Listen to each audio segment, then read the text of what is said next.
या फिर जो ओवरहेड लाइन होती है या फिर हमारी डिस्ट्रीब्यूशन लाइन होती है, उससे नई शाखा निकालने के लिए हम किसका यूज करते हैं? जॉइंट्स का यूज करते हैं। जॉइंट्स जो होते हैं हमारे कई प्रकार के होते हैं, जैसा कि आपको कल की क्लास में हमने कौन से जॉइंट्स पढ़ाए हैं?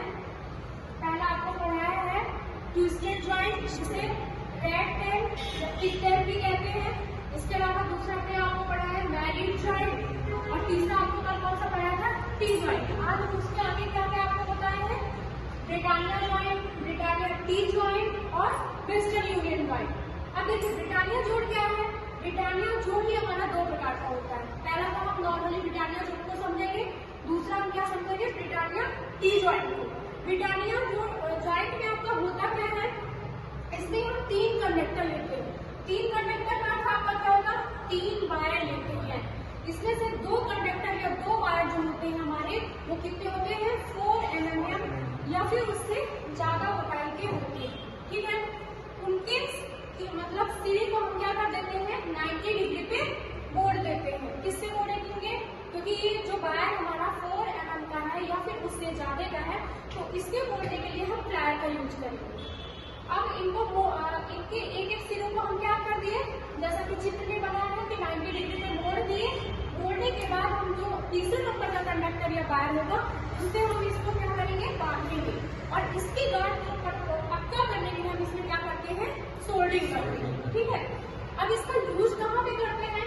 इसका यूज हम मेन ओवरहेड लाइन का आपकी जो डिस्ट्रीब्यूशन लाइन हो गई, वहां से घर में जो आपका सर्विस लाइन के थ्रू कनेक्शन आता है, उसके लिए यूज करते हैं। ठीक है, जैसा कि आप जानते हैं कि एक अच्छे जॉइंट के लिए आपकी क्या क्या कंडीशन होना चाहिए? 3 कंडीशन होना चाहिए। पहला तो उसकी उत्तम विद्युत चालकता होना चाहिए। दूसरा आपका क्या होना चाहिए? उसकी उच्च तनन सामर्थ्य होना चाहिए, मतलब उसके यदि थोड़ा भी उसके तनन यानी टेंशन या खिंचाव पड़े तो वो उसको सहन कर सके। ऐसा नहीं कि वो हमारा जॉइंट क्या हो? फूल जाए। फिर तीसरा आपका क्या है? इनकी जो मैकेनिकल स्ट्रेंथ है या यांत्रिक क्षमता है या मजबूती है, वो भी क्या होना चाहिए? उच्च होना चाहिए। इसके बाद आपका दूसरा क्या है? Britannia T joint. Britannia T joint में जो हम यूज करते हैं, कॉपर के वायर 2 प्रकार से यूज करते हैं। एक क्या होगा आपका? कठोर खींचा हुआ तांबा, जिसे हार्डन कॉपर कहते हैं, और दूसरा आपका क्या होता है? तांबे का शुद्धतम रूप में एनीड कॉपर का यूज करते हैं। अब इसमें जब हम जॉइंट बनाते हैं, ये भी हार्डन कॉपर का यूज करते हैं। उसके लिए हम कितने डिग्री मोड़ते हैं उसको?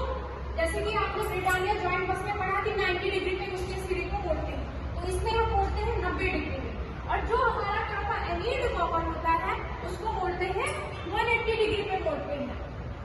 इसका यूज कहाँ पे करते हैं? ओवरहेड लाइन में ही करेंगे।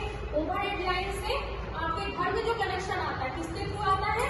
सर्विस लाइन के थ्रू आता है, तो उसके थ्रू हम क्या मतलब वहां भी हम किसका यूज करेंगे? ब्रिटानिया टी जॉइंट का उपयोग करेंगे। इसके बाद इसके अलावा हम शॉर्ट ट्रांसमिशन लाइन में भी करते हैं। जो हमारी ट्रांसमिशन लाइन होती है वो पहले 3 प्रकार की होती है, short, medium and long transmission line. लेकिन हम इसका यूज सिर्फ किसमें करते हैं? शॉर्ट ट्रांसमिशन लाइन में, क्योंकि जो इसकी डिस्टेंस या दूरी होती है वो 80 किलोमीटर या उससे कम की होती है। तो ये इसी के लिए अच्छी मजबूती और उत्तम विद्युत चालकता और आपकी उच्च यांत्रिक सामर्थ्य दे सकता है। इसीलिए हम ब्रिटानिया टी जॉइंट का उपयोग सिर्फ शॉर्ट ट्रांसमिशन लाइन में करते हैं। उससे ज्यादा जो डिस्टेंस की लाइन होती है वहां पे यूज नहीं करते हैं।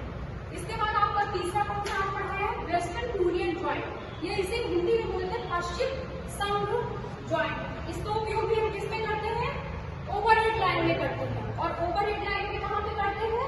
ओवरहेड लाइन में तारों की लंबाई को बढ़ाने के लिए करते हैं। इसमें भी क्या होता है? इसका जो तनन प्रतिबल होता है वो उच्च होता है, मतलब जो टेंशन होता है वो भी अच्छा होता है इसका। और जो यांत्रिक शक्तियां, इसको कोई प्रेशर ऐसा पड़ता है तो उसको भी ये सह सकता है, तो इसका हम उपयोग करते हैं। ठीक है, हो गया।